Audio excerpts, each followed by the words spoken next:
भाभी हम लोग काफी देर से इंतजार कर रहे थे कि मैं भी नासिर साहब का इंतजार कर रही थी। आ रहे हैं वो रास्ते में।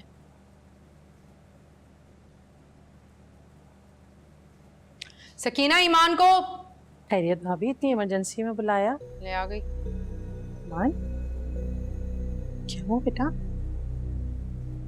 इसका सामान भी ले आओ। क्या हुआ भाभी? खैरियत तो है, इससे कोई गलती हो गई क्या? इसी से पूछने सामने मौजूद है, वरना बाद में पता नहीं घर जाकर हमारे नाम से क्या क्या लगाएगी। ईमान, क्या हुआ? तुमने कोई गलती की है?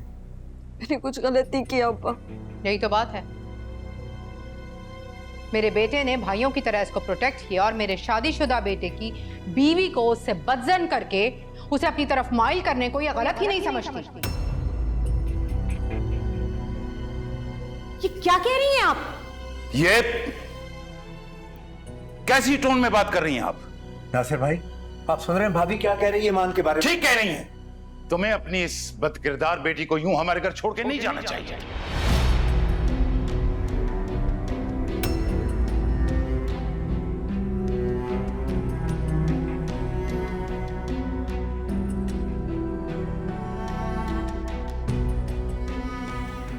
मेरी बेटी बदकिरदार नहीं है नासिर भाई। सलीम भाई, आपकी बेटी सिर्फ बदकिरदार नहीं बल्कि एहसान फरामोश भी है। एहसान फरामोश? कौन सा एहसान?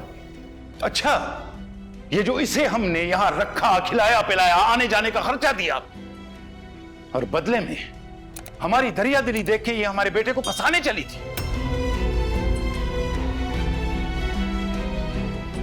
अगर आपने मेरी बेटी को अपने घर पे रखा, खिलाया पिलाया और खर्चा किया तो वो मैं चुका दूंगा नासिर भाई।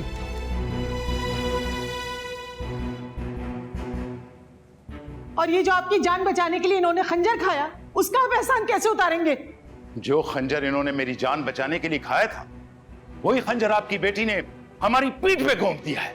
अब हिसाब बराबर हो गया। आप हद से गुजर रहे हैं। और आपकी बेटी वो लालच में सारी हदें पार कर चुकी है। मैंने कोई हद पार नहीं की।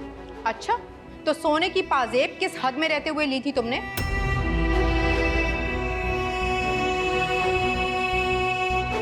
वो आहत ने तोहफा दिया था। तोहफा? तोहफा तो अदले बदले का होता है। बदले में क्या दिया था तुमने ईमान?